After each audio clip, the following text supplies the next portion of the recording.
Hola, bienvenidos a Doctor Six. Hoy vamos a hablar acerca de un tema importantísimo en la carrera de medicina humana y se puede aplicar también a otras carreras del área de la salud. Vamos a hablar acerca de la relación médico-paciente. Esta relación es básica, fundamental para poder llegar a un correcto diagnóstico y para poder dar un adecuado tratamiento, ¿no? Y para que el paciente sobre todo cumpla ese tratamiento. Porque si no hay una buena relación médico-paciente, el paciente no va a cumplir lo que tú le dices y al final no tendrá ningún efecto por más que tú hayas diagnosticado correctamente la enfermedad y por más que hayas tú dado el correcto tratamiento, si el paciente no lo cumple, entonces no hemos cumplido la meta nosotros, ¿ok?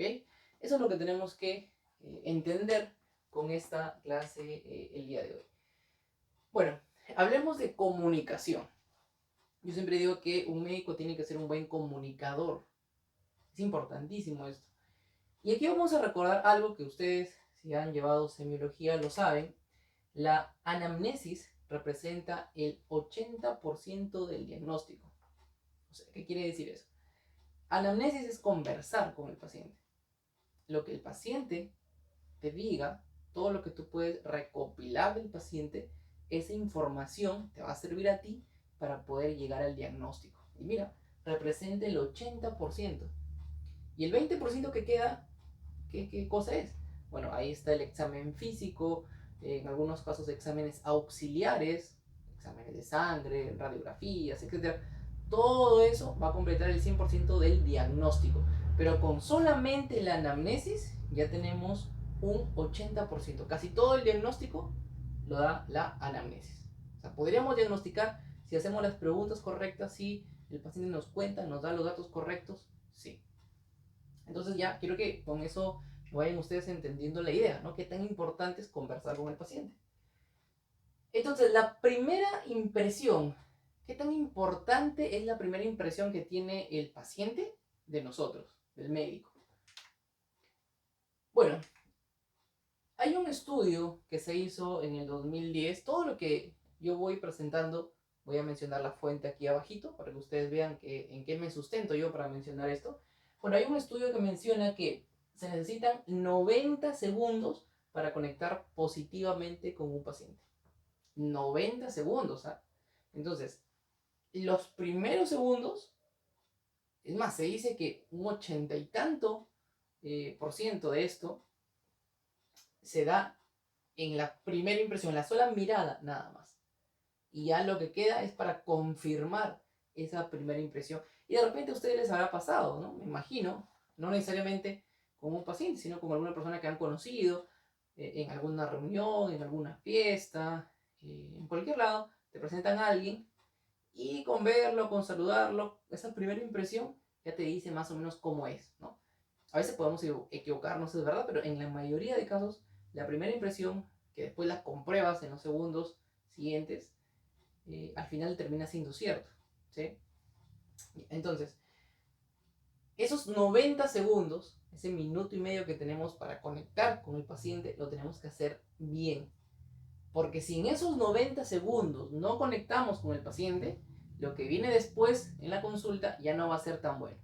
O sea, el paciente ya no va a confiar en nosotros, no le vamos a dar esa tranquilidad, esa confianza para que nos cuente sus cosas. Entonces, realmente ya se forma un clima muy malo para desarrollar una consulta. Muy bien, entonces voy a mencionar por acá algunos consejos. Primero, la apariencia respetuosa. Obviamente que cuando vas a atender a un paciente tienes que ir correctamente vestido. Y esto, vayan por favor acostumbrándose desde que están haciendo sus prácticas. No puedes llegar al hospital pues de una forma incorrectamente vestido. O sea, la ropa un poco sucia, no sé, no, que no esté planchada o que se vea que no has tenido tu cuidado en peinarte, en limpiar tus zapatos. Todas esas cositas, aunque ustedes no lo crean, inconscientemente van a afectar la relación médico-paciente. Ahora, muchos de ustedes dirán, doctor, pero al final el hábito no hace al monje, ¿no, doctor? O sea, yo puedo ir vestido y atender a mi paciente con bermudas y con mis sandalias, Y al final, lo que importa es lo que yo sé. Sí, escúchame bien, ¿ah? Es lo que importa, sí, tú lo vas, con todo lo que tú sabes y todo lo que tú tienes en la cabeza, lo vas a diagnosticar, vas a llegar a decirle, tienes esta enfermedad, tienes este tratamiento, le das las dosis correctas y todo. Pero inconscientemente, o sea, el paciente no se da cuenta de repente, pero inconscientemente tú estás transmitiendo una mala imagen, ¿me entiendes? O sea, por más que tú seas muy buen médico y todo lo que quieras, pero le estás transmitiendo una imagen que ya es así como que está ya predeterminado. Entonces el paciente te va a ver como un médico informal. Tengan en cuenta esto, ¿ah? Muy bien. Ahora, la actitud. Siempre tiene que haber una actitud abierta, o sea, que el paciente sienta que tú estás atento a querer ayudarlo. ¿Sí? O sea, que el paciente sienta que a ti te importa su caso, que sienta que lo estás escuchando y que estás eh, apto para poder recibir todo lo que él te va a contar, ¿no? ¿Sí? Eso es lo que tenemos que transmitir en la consulta. El contacto visual es importantísimo. A veces pasa, una vez, bueno, me ha pasado en algún momento y uno va aprendiendo. Por ejemplo, si estás en el escritorio, tienes la laptop, no, la laptop, la pantalla de la laptop, puede quedarte un poco arriba. Sobre todo si utilizas esos dispositivos que sirven para levantar la laptop y para que tu mirada no esté hacia abajo, no sé si ustedes usan. Entonces, si usas eso, la laptop te va a quedar un poquito arriba. Entonces, la pantalla puede estar un poco tapándote la cara con respecto al paciente. O sea, tú no puedes atender con una computadora o una laptop enfrente o con alguna cosa, no sé, cualquier cosa que tengas en el escritorio que interfiera la mirada con el paciente. Esas pequeñas cosas van a hacer que el paciente se sienta más cerca. Entonces el contacto visual es importantísimo. La sonrisa, no te estoy diciendo que obviamente te vas a matar de risa con el paciente, ¿no? No, no le vas a coquetear tampoco, no, o sea, no vamos a caer tampoco en exceder la confianza del paciente, pero siempre, grábenselo bien, una ligera sonrisa es muy importante, ¿ok? Muy importante. Si ustedes les habrá pasado, todos hemos hecho consultas. Si a ustedes les pasa que van a una consulta X de cualquier hospital o de cualquier clínica, y el médico, tú lo ves desde que ingresas, el médico está serio. Buenas tardes. Sí, dígame, ya, ok. Y te está escuchando, pero tú no le ves así su cara. Eso no va a transmitir nada. Dense cuenta de las cosas que yo les estoy mencionando. Son pequeñas cosas que ustedes dirán, doctor, pero eso quizás no es tan importante. Quiero que ustedes, al escuchar esta clase, cambien esa idea. Eso es muy importante. Entonces tú lo saludas, porque acá viene el otro punto. El saludo es importantísimo. En estas épocas de COVID, bueno, en estas épocas de COVID, ya el saludo no es pues de la mano, ¿no? Simplemente un saludo de lejos nada más. Incluso hasta el puño no es tan recomendado, pero no te va a pasar nada, no le vas a transmitir, ni te va a transmitir el COVID si le das el puño, no pasa nada. Yo voy a atender en estas épocas y a veces el paciente me estira el puño. No lo voy a dejar con la mano, no, simplemente le doy el puño y ya está. Pero cuando ya todo esto vaya retornando a la normalidad, tienes que saludar con la mano y al momento que saludas, sonríes un poco, ¿sí? Señor, señora, ves primero su nombre, ¿no? Señora María, ¿cómo está? Buenos días, tome asiento, ¿en qué puedo ayudarla? Pequeñas cosas, como digo, o sea, esas frases, esas acciones, esas actitudes te van a servir mucho, ¿ah? Yo te digo realmente porque cuando yo he ido a consulta, me ha pasado que algunos pacientes me dicen, ay doctor, a usted sí le entendí mejor y quiero hacer consulta con usted, ya me había atendido un especialista en cardiología o ya me había atendido un especialista, una vez me pasó con una mamá, ya me había atendido un pediatra, doctor, pero la verdad es que yo me siento más en confianza con usted.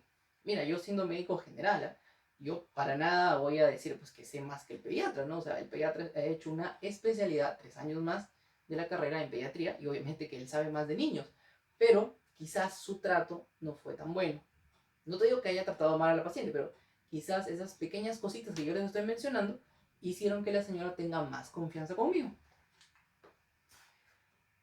La inclinación hacia adelante, ese es Una técnica o un tip que parece muy sencillo, y lo utilizan también los vendedores. Cuando tú vas a conversar con el paciente, tienes que inclinarte un poquito hacia adelante, ligeramente. ¿Por qué? Porque eso transmite cercanía, eso transmite que tú estás queriendo escuchar lo que él te quiere decir. Si tú, por ejemplo, imagínate, si yo me recuesto contra mi silla, ¿no? De mi escritorio, me recuesto así, me estoy escuchando así, eso da a notar como que no me importa mucho lo que estás diciendo, ¿sí? Entonces, esta actitud de inclinarse un poquito, ya estás por ahí ganando puntos con el paciente. Muy bien, esa es la primera impresión. Todo lo que yo te he dicho son los primeros segundos de la consulta. Acá no hemos hablado nada todavía. Muy bien. Ahora, la comunicación. A ver. La comunicación se sabe ya desde hace mucho tiempo. Por acá ese fue un estudio de 1972, o sea, antiguo, pero que sigue aplicándose hasta el día de hoy. El lenguaje no verbal, el tono de voz y las palabras. Esa es la comunicación en los seres humanos, ¿sí? El lenguaje no verbal, o sea, los gestos, las actitudes, las posiciones, sin decir nada, el tono de voz, mira, y las palabras. O sea, la comunicación no está dada solamente por las palabras, ¿eh? Las palabras tú las puedes ver, por ejemplo, en un texto. Si yo lo que te estoy diciendo, imagínate, si yo lo que te estoy diciendo en este momento lo hubiera escrito, tú lo estuvieras leyendo, ¿no? Esas son las palabras. Ahí no hay tono de voz, ahí no hay lenguaje no verbal, ¿no? Pero cuando tú me estás escuchando en este momento, entonces yo estoy utilizando un lenguaje no verbal, ¿no? Porque estoy haciendo movimientos, estoy señalando, estoy utilizando tonos de voz diferentes. ¿Te das cuenta que a veces yo hablo un poquito más bajo, más calmado, y a veces refuerzo, como en este momento, refuerzo alguna idea importante, ¿sí? Eso también te puede servir para cuando haces tus exposiciones en la universidad. Y sirve para la consulta con el paciente, ya, y lo otro son las palabras. Entonces, si yo te preguntara, me gustaría que lo escriban ustedes en los comentarios, ¿cuál crees tú que es lo que representa la mayor porcentaje de la comunicación? ¿Será el lenguaje no verbal? ¿Será el tono de voz? ¿O serán las palabras? Uno pensaría, pues las palabras, ¿no? ¿Qué es lo que vamos a decir? Pero desde hace mucho tiempo se sabe que el lenguaje verbal representa el 55% de la comunicación, el tono de voz el 38% y las palabras solamente un 7%. O sea, no es solamente, quiero que se les quede en la cabeza, no es solamente lo que tú dices, sino cómo lo dices, con qué tono de voz lo estás diciendo y qué lenguaje no verbal estás utilizando para decir esas palabras. Creo que sí está quedando claro, ¿no? Muy bien. Ahora, vamos a mencionar aquí los pilares de la comunicación. La asertividad, la empatía y la escucha activa. Estas tres cosas deben estar siempre presentes en una consulta. Grábenselo bien. Si ustedes están estudiando medicina o quieren estudiar medicina, ya están por la mitad, no lo sé, vean este video cuando terminen su carrera.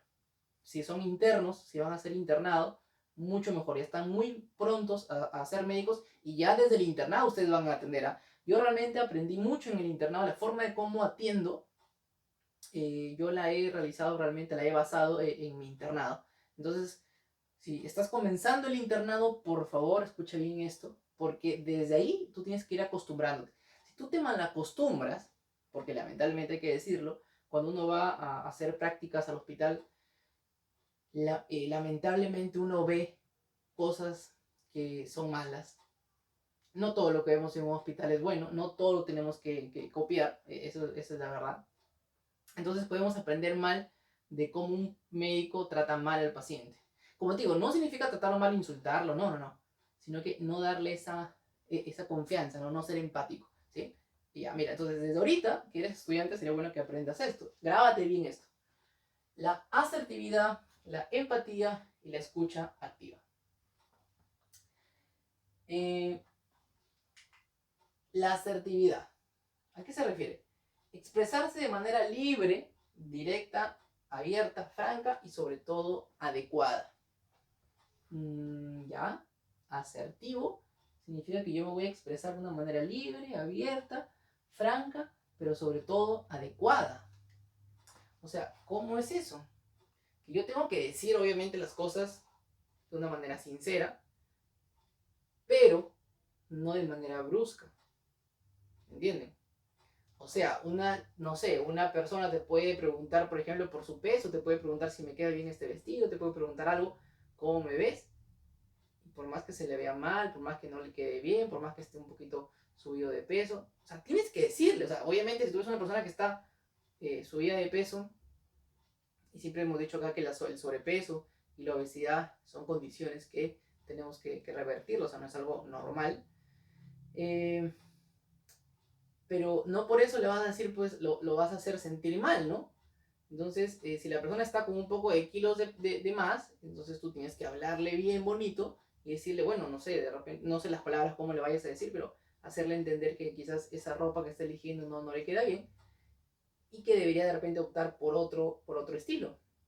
Ese es un caso aparte, ¿no? En el caso de la consulta, tú también tienes que saber cómo decirle, cómo transmitir la información al paciente, pero de una forma adecuada. Tienes que ser asertivo y tienes que ser empático. La empatía básicamente es esto, ponerse en el lugar del paciente. Grábense eso. La empatía es ponerse del lado del paciente. Yo vi una frase en un hospital del MINSA, de repente ustedes la han visto también, no me acuerdo exactamente cómo era, pero decía algo como que recuerda que el paciente ya le está pasando mal, o la enfermedad, perdón, la enfermedad ya le está tratando mal al paciente, como para que también tú lo hagas, ¿no? ¿Me entienden la idea? O sea, recuerda que el paciente ya está sufriendo por una enfermedad y ya la enfermedad lo está tratando mal. No necesita que tú también lo trates mal. Entonces tú tienes que ponerte en el lugar del paciente. Eso significa ser empático, ponerse en el lugar del paciente. O sea, tú en tu mente dices, ¿cómo se sentirá el señor? ¿Cómo se sentirá esta señora de lo que yo le estoy diciendo, de esta enfermedad, de que su hijo esté hospitalizado, que se le haya diagnosticado cáncer, que no sé, cualquier cosa? ¿Cómo se sentirá esta persona que acaba de salir positivo para COVID? Salir positivo para COVID no significa morirse, no es el fin del mundo, yo lo sé, quizás ustedes lo saben, los médicos lo sabemos, o sea, no es que me dijeron tengo COVID y ya me muero, no. Lo más probable es que te recuperes. Pero para una persona, cuando le dicen tienes COVID, hay muchas personas, yo he visto muchos casos, personas que se desesperan, o sea, con la sola noticia ya están, su corazón se les acelera sin de que les falte el aire, eso se llama ansiedad y eso pasa bastante. Entonces, tú no vas a decir, ay señora, ya pues, por favor, tranquilícese, no pasa nada, no, el COVID no es una enfermedad que va a matar a todo el mundo. No le vas a hablar así. ¿No? Si tú te das cuenta que el paciente ya está como que preocupándose, tú le explicas, ¿no? Yo le digo, señora, tranquila, no se preocupe, el COVID en la mayoría de casos son casos leves que no se complican, así que tranquila, yo le voy a dar estos medicamentos y yo voy a hacer su seguimiento en los siguientes días para ver cómo va. Así que no se preocupe, si hubiera alguna cosa que pasar en el camino lo vamos a detectar a tiempo, así que tranquila, ¿ya? Le hablas bonito y lo vas a tranquilizar. Y la escucha activa. Tienes que enfocar los esfuerzos en entender el lenguaje verbal y no verbal del paciente. O sea, tú tienes que escuchar al paciente, pero no como cuando uno escucha de repente a su pareja y a veces, bueno, no siempre, no está bien, ¿no? Pero a veces uno ya como que, le escucha a la pareja que hable, pero te da igual y tú estás en otra cosa, ¿no? Si haces eso con tu pareja está mal, ¿ya? Tienes que prestarle atención. Y si haces eso con el paciente, también está mal. La escucha activa significa que tú tienes que estar bien activo, con tus 5 sentidos bien puestos en el paciente. ¿Para qué? Para detectar todo lo que te dice verbalmente y lo que te dice no verbalmente. Ojo con esto, ¿eh? Porque una cosa es lo que el paciente dice con palabras, pero ya hemos visto que la comunicación también es más importante lo que uno no dice y lo que uno demuestra. Entonces, tú puedes ver que el paciente te habla, te dice, o cuando tú le respondes te dice una cosa, pero sus gestos, su posición, te dicen otra. Hay que estar muy atentos a eso. Esos serían entonces los pilares de la comunicación. Ahora, las claves de la comunicación, las 4 máximas de Gris. ¿A qué se refieren? Tenemos aquí. 1, la cantidad. 2, la calidad. 3, la pertinencia. Y 4, el modo. A ver, ¿a qué se refiere esto? Vamos a poner por acá. La cantidad se refiere a que tenemos que darle la medida justa de información al paciente. ¿Ok? La medida justa de información. O sea, ni más ni menos, en otras palabras, ¿no? No podemos decirle si me vende un par de cositas y ya. No, porque el paciente se va a quedar con las ganas de saber más. Siempre asegúrate de esto, que el paciente salga de tu consultorio entendiendo su enfermedad, entendiendo lo que tú le has dicho. Si tú le dices, señor, no sé, es primera vez que el señor tiene presión alta. Señor, usted tiene hipertensión, ya está, tenga esto, tómese esto y ya está. Si tú le dices eso, no le estás dando información. El señor va a llegar, va a buscar en Google y va a ver hipertensión y va a empezar a buscar un montón de cosas y se va a desesperar. Tú tienes que darle la información. Pero tampoco lo vas a llenar de información, ¿no? O sea, no le vas a decir muchas cosas, no le vas a decir, señor, sí, la hipertensión, que no sé qué, que por acá. O cuando es una enfermedad X, ¿no? Que el diagnóstico puede ser así, así, así, así, ese tratamiento es el otro, y que en otros países es así, y no sé qué, o sea, tampoco lo vas a llenar de información, ¿no? O sea, no, solamente lo que necesita, la cantidad. Ahora, la calidad. La información tiene que ser verdadera, o sea, no solamente lo que la cantidad que tú le digas, no, sino lo que tú dices tiene que ser, obviamente, información científica, ¿no?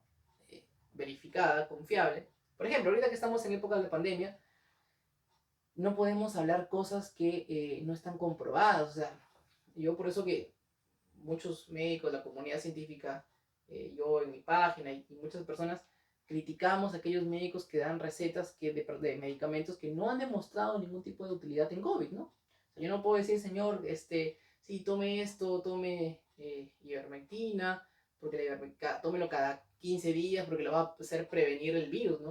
O sea, esas cosas no tienen ningún sustento, se han salido de la cabeza de alguien. Yo no puedo transmitir esa información porque no es una información de calidad. Y eso en cualquier enfermedad. Entonces, el otro punto sería la pertinencia. Información relevante. Información relevante, a ojo. O sea, que lo que tú estás dando, que es en la medida de la cantidad necesaria, ni más ni menos, que es una información confiable, de calidad, pero tienes que dar lo pertinente. O sea, no dar más tampoco. Por ejemplo, una vez me pasó que escuché a un médico que le decía a un paciente que se le había diagnosticado una enfermedad, no vamos a entrar en detalles, pero que el tratamiento, había un tratamiento para esa enfermedad en Europa.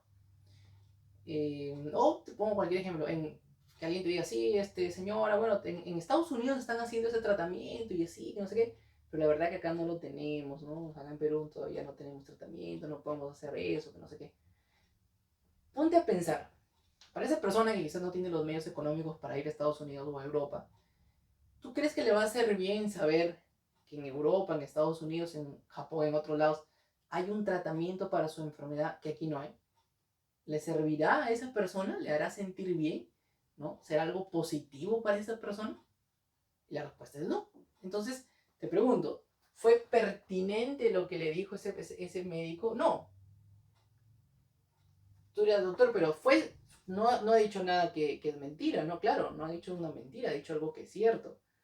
Pero está de más que lo haya dicho. Eso no ayuda al paciente. O sea, si vas a decir algo que no ayuda, a mí que lo va a poner más ansioso, nervioso, o sea, no lo digas, ¿ok? Y el modo, obviamente. El modo, ¿cómo lo dices? Evitar expresiones poco claras, ¿no? Tú tienes que explicar bien al paciente. Por eso yo también digo siempre que el médico, además de ser un buen comunicador, tiene que ser, o tiene que tener una parte de docente. Y no porque todo médico tenga que dar clases, eso no, ¿no? No a todos nos gusta dar clases, a mí sí, pero no a todos. Pero sí, como el paciente tenemos que tener un poquito, un toquecito de profesor, de docente y explicarle al paciente bien, clarito, con sus palabras. No con palabras rebuscadas, no con términos médicos, no. Tenemos que explicarlo muy claro, ¿ok? Ya está. Ahora, ¿qué ventajas nos da una buena relación médico-paciente? Hay ventajas para el médico y hay ventajas para el paciente. En cuanto a las ventajas para el paciente, tenemos que facilita la comprensión de la información médica. O sea, el que el paciente confíe en ti, tenga una buena relación contigo, que eres el médico, le va a permitir que sea más fácil para él entender la información que tú le estás brindando. Sí, ¿no? Aunque no lo crean, pero sí es importante. Mejora la identificación de las expectativas. Bueno, en ambos, ¿no? O sea, el paciente va a tener una mejor expectativa de ti, va a esperar mejor, o sea, te va a ver como que va a sentir que va a recibir un mejor servicio de ti. Y tú vas a tener buenas expectativas del paciente. El paciente es partícipe activo de la consulta. O sea, no solamente el paciente es alguien que va a escuchar nada más. O sea, que señor, si usted tiene esto, va a tomar esto a esta hora, a esta hora, a esta hora, por tantos días y ya está. No, tienes que conversar con el paciente. Por ejemplo, yo cuando doy medicamentos cada 8 horas, le pregunto al paciente a qué hora duerme, ¿no? Porque si el paciente me dice, no sé, doctor, yo duermo a las 8:30, a las 9, y su medicamento, por ejemplo, le tocaba a las 11, o a las 12, no sé. Entonces hay que tratar de acomodarlo un poquito como para que el paciente no se duerma y después tenga que despertarse una hora o media hora después para tomar su medicamento. O sea, podemos hacer algunas pequeñas modificaciones para que el medicamento coincida con la hora en la cual se va a dormir, ¿no? Toma su medicamento y se duerme. O sea, esas pequeñas cosas, esos pequeños cambios pueden hacer, y eso conversando con el paciente, o sea, haciéndolo partícipe de la consulta, eso también le va a favorecer a su tratamiento. La mayor satisfacción con la atención médica, o sea, el paciente obviamente se va a sentir más satisfecho, ¿no? Va a sentir más contento, va a sentir que ha hecho bien, va a sentir que ha servido gastar su dinero en pagarte, si es una consulta particular, porque aunque no lo creas, a mí me ha pasado, ¿eh? Me han dicho, doctor, yo me fui con el otro doctor y le pagué tanto, la verdad que sentí que gasté mi dinero, ¿no? Ya, bueno, he hecho un esfuerzo y que quería una segunda opinión con usted, y etcétera, etcétera. O sea, y ha pasado también que muchos, de repente ustedes habrán escuchado, ¿no? Que un médico que cobra un poquito caro, pero da gusto pagarle la consulta porque tú quedas satisfecho con esa atención. Entonces, eso es lo que buscamos con el paciente, que quede satisfecho. Recuerden que el paciente viene a ser un cliente, ¿ah? Yo cuando hablo acerca de marketing, eh, explico esto y muchos se asustan y se sorprenden y dicen, doctor, pero ¿cómo lo va a ver usted al paciente como un cliente, no? Es que no es verlo como un cliente como verlo como algo mercantil, o sea, no es como verlo que el paciente es dinero, ¿no? No va por ese lado, ¿eh? Yo digo que el paciente es un cliente porque al cliente tenemos que satisfacer siempre. Nosotros estamos dando un servicio. La consulta es un servicio y el que está recibiendo el servicio es un cliente, en este caso el paciente.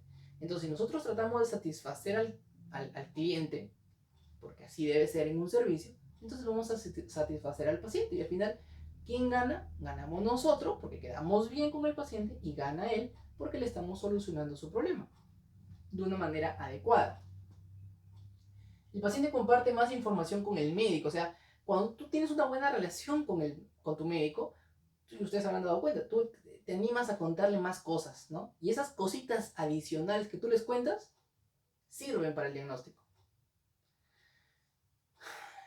No sé, por ejemplo, se me ocurre, imagínate que estás en un caso, en un paciente con diarreas, con náuseas, con fiebres, a repetición, que ya está ingresando varias veces por emergencia, y que no se sabe qué tiene, han descartado todas las infecciones y no sé qué y no sé cuánto, y te da, tiene confianza el paciente contigo y te dice que últimamente, no sé, ha tenido encuentros sexuales siendo varón con otros varones. Pero tú lo veías y no parecía una persona homosexual. Pero él te lo cuenta. Entonces, ese dato ya te puede orientar a que puede ser una infección de transmisión sexual, puede ser VIH y otras cosas, ¿no? Entonces, ese dato tú no lo hubieras sacado a simple vista porque no se le notaba para nada. Y ese dato no te lo hubiera dado de repente el paciente si no hubiera sentido confianza contigo, ¿sí? Igual, el ginecólogo o la ginecóloga con la mujer. Hay muchas cosas que la mujer por vergüenza no lo dice, pero si tiene una buena relación con médico-paciente, no solamente con una ginecóloga que sea mujer, ¿eh? También hay ginecólogos que tienen una muy buena relación con sus pacientes mujeres, y aún siendo hombre, la paciente tiene confianza y le cuenta sus cosas, ¿no? Sus cosas de mujeres. Entonces, esas cositas lo vas a lograr tú si tienes una buena relación con el paciente. Si no, no te va a contar nada y vas a perder información para el diagnóstico. El paciente, si tiene una buena relación médico-paciente, se adhiere mejor al tratamiento prescrito. Eso está demostrado. A todo lo que yo estoy mencionando sale de acá. Ahí te estoy poniendo, eso que te he puesto solamente dos nada más. Esto sale de estudios, ¿eh? Son artículos científicos que demuestran lo que yo estoy poniendo acá. Entonces, se ha demostrado que el paciente que tiene una buena relación con su médico va a cumplir las indicaciones que se les da. Si el paciente sale de la consulta y tú no le has dado una buena apariencia, tú no le has dado confianza, el paciente no se ha sentido a gusto contigo, va a salir y no va a cumplir lo que tú le has dicho. O sea, va a salir porque el paciente va a decir, ay, no, no sé, no le creo al doctor, no me inspira confianza, mejor consulto con otro. Y tú puedes ser muy bueno, ¿ah? Puede ser que tu diagnóstico esté exacto y tu tratamiento sea el perfecto, pero si no le has transmitido la confianza al paciente, el paciente se va a ir con otro. Así que, o si no se va con otro, no cumple tu tratamiento. Esto hace también que disminuyan los exámenes auxiliares y las referencias. O sea, ¿cómo así? Si tú tienes una buena relación con el paciente y haces que el paciente cuente todas sus cosas y tú llegas a diagnosticarlo bien y le das un tratamiento correcto y le solucionas su problema, entonces, ¿qué vas a hacer? Vas a hacer que tú te has ahorrado de estar pidiendo de tanta cosa. De repente, cuando no sabes el diagnóstico, empiezas a pedir exámenes de sangre, radiografías, tomografías, ecografías. Pero si el paciente ya te da bastante información, entonces tú sin pedir nada, ya, ese es el diagnóstico. Y si eres médico general, te vas a ahorrar el problema de estar refiriendo. O sea, si viene un señor, a ver, llega un señor, una señora con un dolor acá en el pecho. Hay muchos médicos generales que dicen, dolor de pecho ya con el cardiólogo, lo referimos con el que se vaya con el cardiólogo. Pero aguanta, espérate un poquito. O sea, conversa con el paciente, ¿no? De repente ese dolor del pecho, que pasa en muchos casos, ese dolor de pecho no es del corazón. De repente el señor tuvo una impresión, está preocupado por algo, está estresadísimo por el COVID y es una persona ansiosa, los músculos se contraen y le producen dolor. Puede ser una osteocondritis. O sea, hay muchas causas por las cuales te puede doler el pecho, ¿no?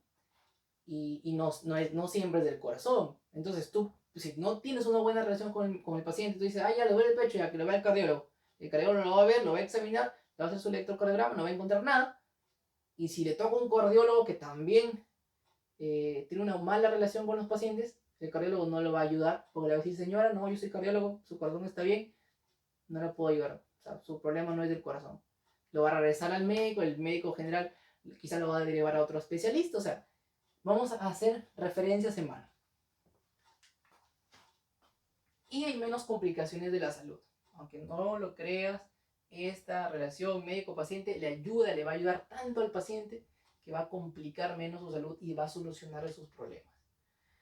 Y reduce el costo para el sistema de salud. Bueno, mira, el ejemplo que te acabo de dar hace rato, o sea, si yo refiero al cardiólogo sin ser un tema netamente cardiológico, si le hacen ecografía, si le hacen electrocardiograma, todas esas cosas están de más. Y estamos haciendo que el Estado, el sistema de salud, gasten cosas en pacientes que no lo necesitan. Cuando hay otros pacientes que sí necesitan electrocardiografía y sí necesitan verse por un cardiólogo, nosotros podemos ahorrar eso. ¿Qué ventajas hay para el médico? También hay ventajas para nosotros, mira. Mayor satisfacción en el día a día. No sé ustedes, pero yo me siento bien cuando ayudo a una persona, cuando el paciente me dice, ay, gracias, doctor. Ay, doctor, qué amable. Doctor, yo me siento confianza con usted. Doctor, yo voy a regresar con usted. Cosas así. A mí me hace sentir bien. Y ustedes, cuando ya sean médicos, los va a hacer sentir bien, les aseguro.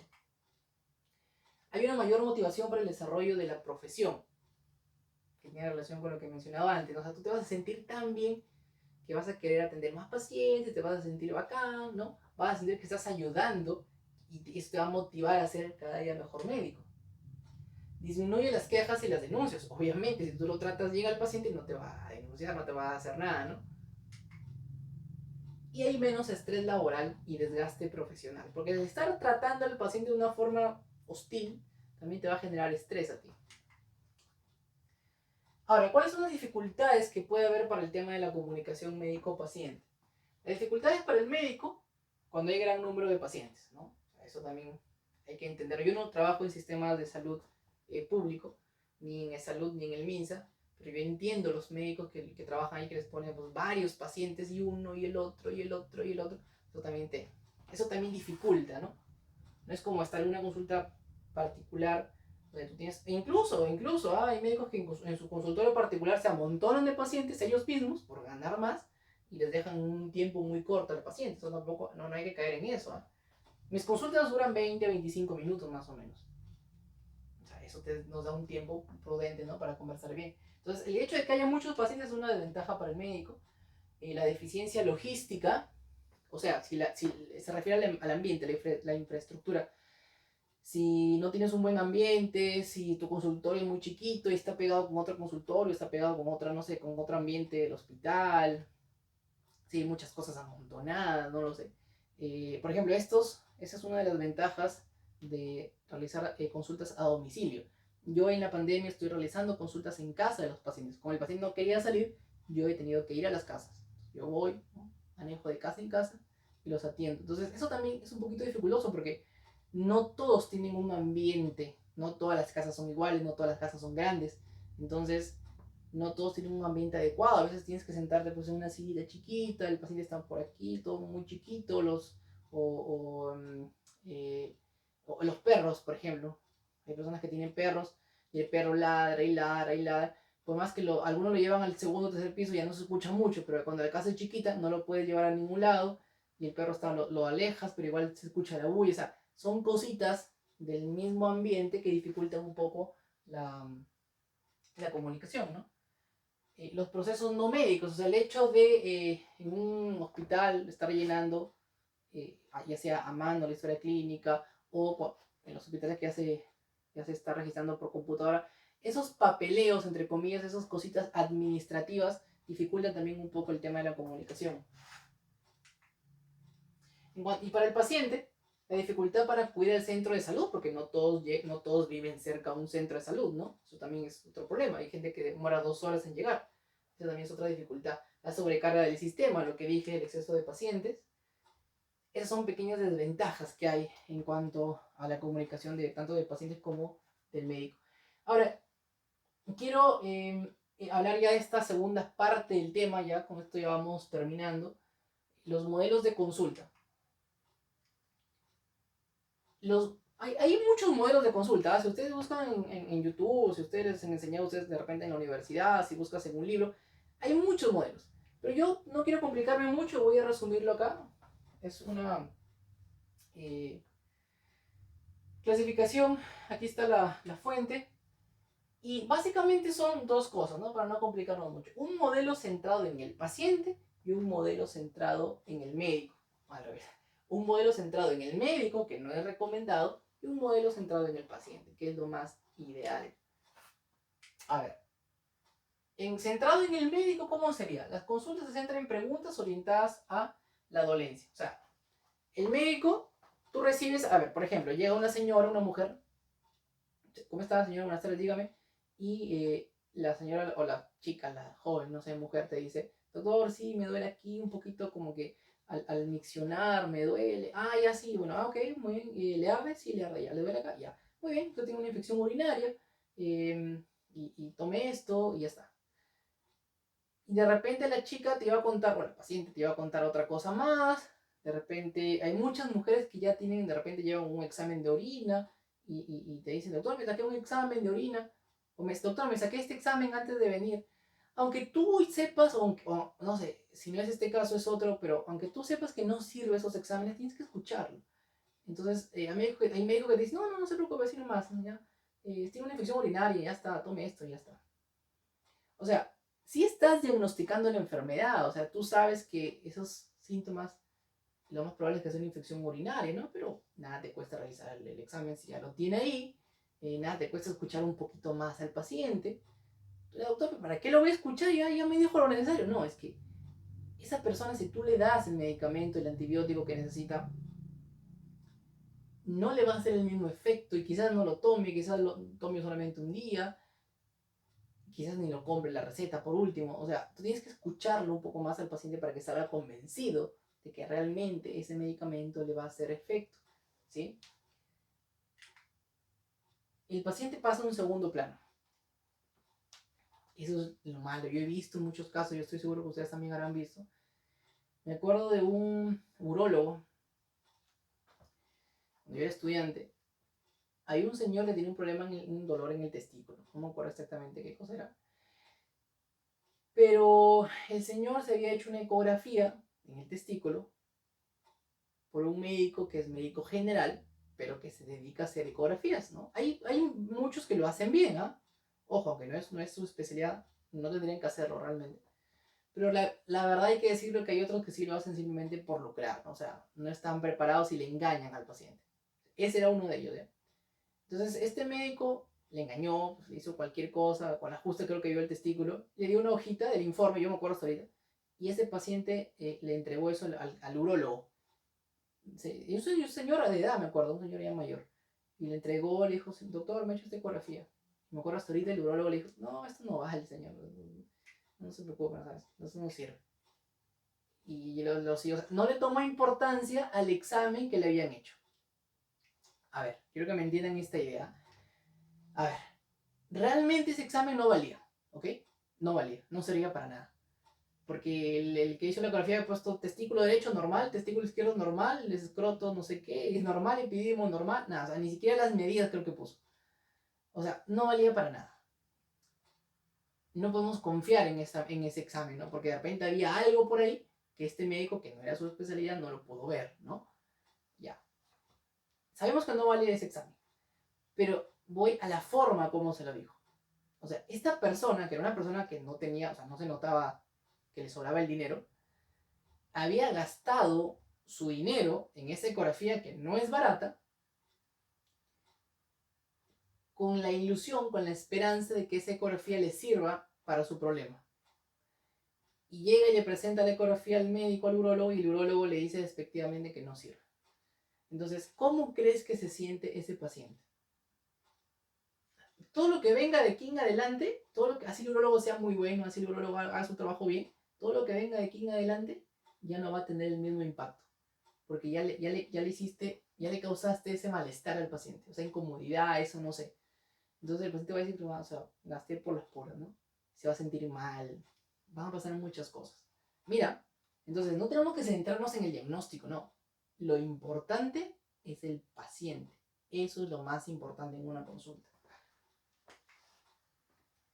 Acá falta otro. Bueno, que acá en este modelo la comunicación médico-paciente es mínima, ¿no? O sea, casi nada.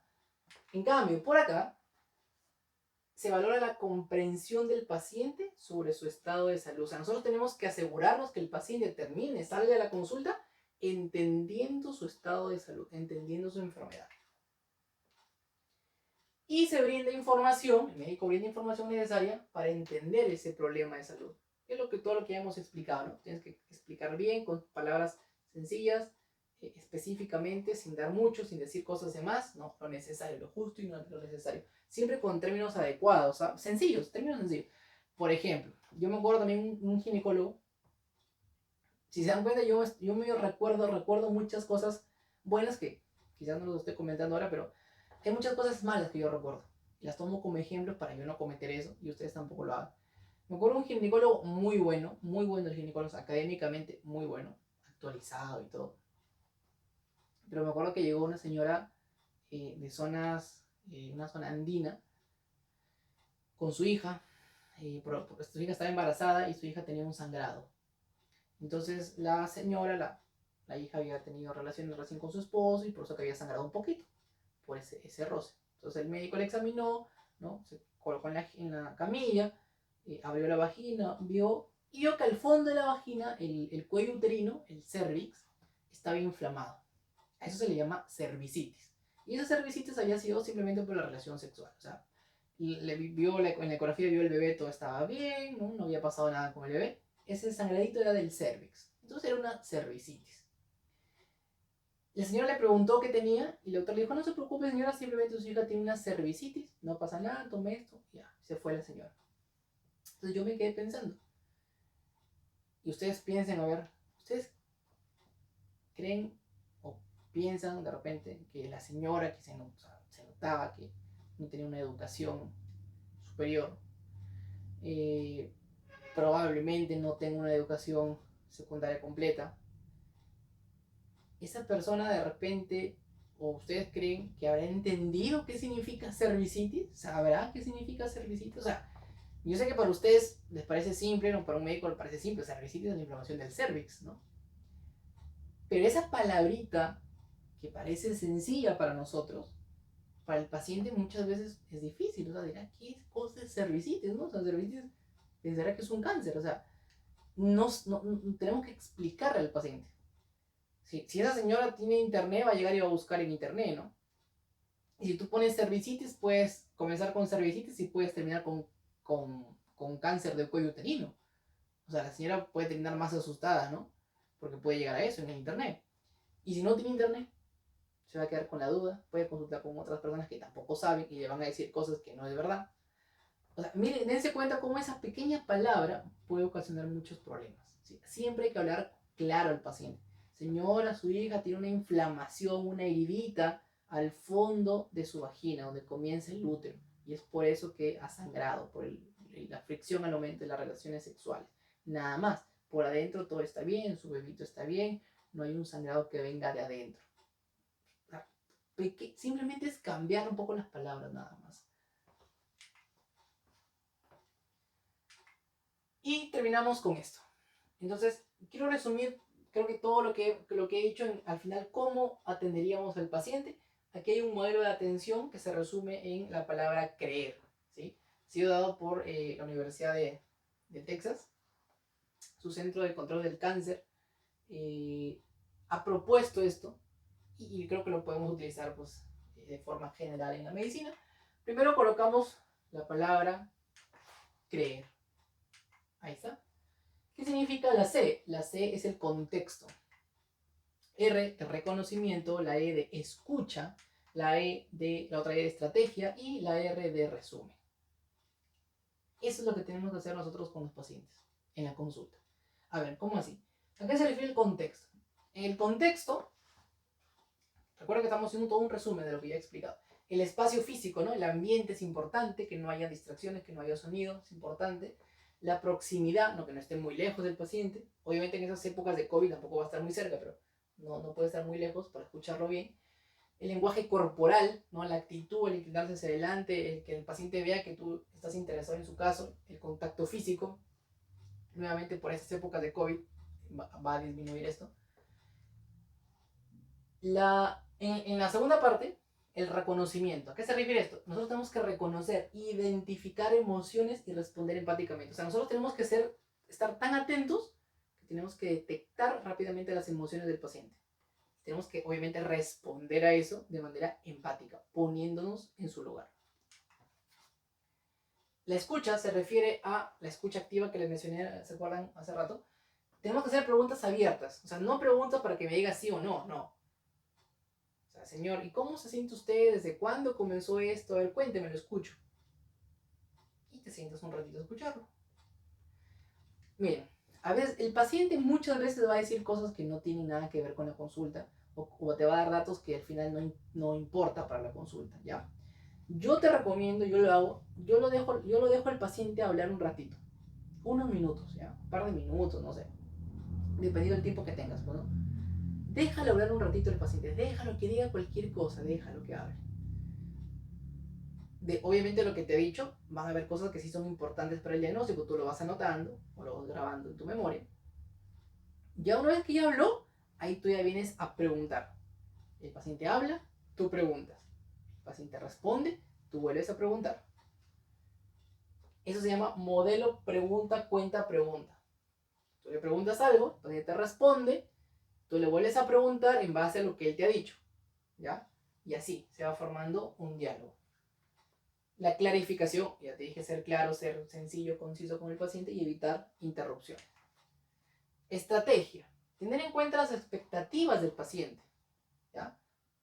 O sea, tú siempre tienes que darte cuenta qué es lo que el paciente busca de ti. Y también eso es algo que tú te vas dando cuenta en la práctica, ¿no? Y vas aprendiendo en la práctica. O sea, tú te das cuenta cuando el paciente ingresa al consultorio, tú te das cuenta, ya te das cuenta qué es lo que quiere el paciente. He visto muchos casos donde el paciente lo único que quiere es el descanso médico. O sea, él va a la consulta porque quiere que tú le firmes el descanso médico. O sea, lo demás no le importa. Ya, tú identificas eso. Entonces tienes que darte cuenta cuál es la expectativa, qué es lo que el paciente está buscando de ti. ¿Para qué? Para que tú sepas qué es lo que le vas a dar al paciente para que termine satisfecho, ¿no? La táctica del camaleón, eso es muy importante. O sea, tú sabes, ustedes saben que el camaleón pues cambia su color de acuerdo al ambiente, ¿no? Se adapta, se camufla, se mimetiza, ¿no? Entonces nosotros también podemos ser como el camaleón con los pacientes. O sea, ¿qué quiere decir? Que no tenemos que hacer con todos los pacientes, no tenemos que hacer igual. Así como los pediatras, ¿han visto ustedes que los pediatras hablan de otra forma con los niños? Obviamente no van a hablar con los papás de la misma manera. Entonces cambian dependiendo de la persona a la cual están hablando. Y así tenemos que ser todos los médicos. No podemos atender igual a una persona, a una mujer adolescente, que a un varón de 60 años. No es igual. Tenemos que conversar diferente, tenemos que utilizar palabras diferentes, actitudes diferentes. ¿No? O sea, es diferente. O sea, tenemos que ser diferentes. Tampoco es que tengamos que ser otras personas, ¿no? No. Pero tenemos que tener pequeños cambios para adaptarnos al paciente.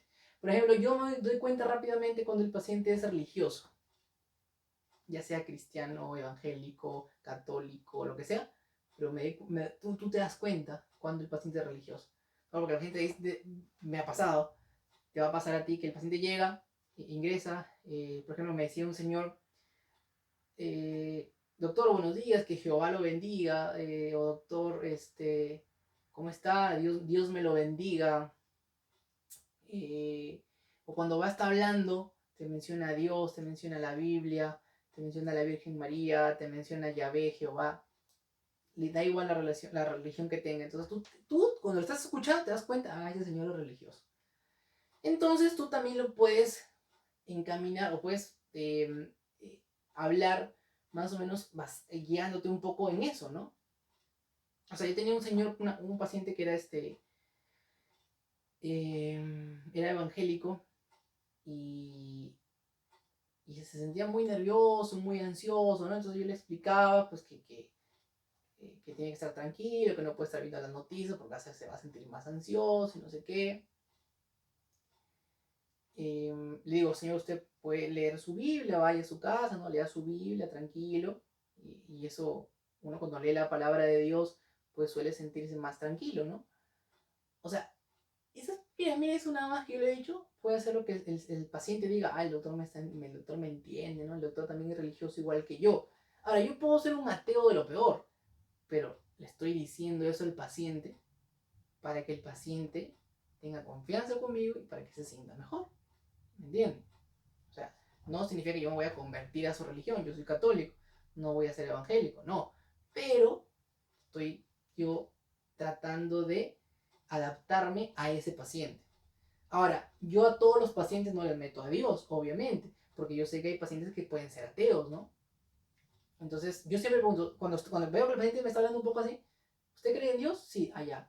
Y usted sabe que Dios siempre quiere lo mejor para nosotros, o que Dios siempre nos ve la forma de ayudarnos, pero no quizás directamente, sino que nos manda ayudas de forma indirecta, que a veces nosotros no nos damos cuenta y él nos está dando las ayudas, pero nosotros no somos capaces de verlo y cosas así. O sea, termino hablándole un poco de Dios. Te puedes aprender un versículo de la Biblia y le puedes decir, no sé, o sea, hay muchas cosas que puedes utilizar, ¿no? Pero obviamente si yo le digo, señor, ¿usted cree en Dios? No, yo soy ateo. Ah, ya, bacán. Entonces no vas a mencionarle pues cosas de Dios, ¿no? O sea, adaptarse siempre. Si ves que el señor, no sé, el señor llega con su polo del Barça, ¿no? Llega con su polo del Real Madrid, llega con su polo de la U de la Alianza. Ah, tú te das cuenta, el señor es fanático de de ese equipo, ¿no? De ese grupo, iba a decir. Porque también he visto pacientes que tienen su polo, no sé, de Metallica, su polo de un grupo de rock, de los Rolling Stones, no sé. O sea, tú captas cositas del paciente y en base a eso puedes utilizar ejemplos para que te entienda, ¿no?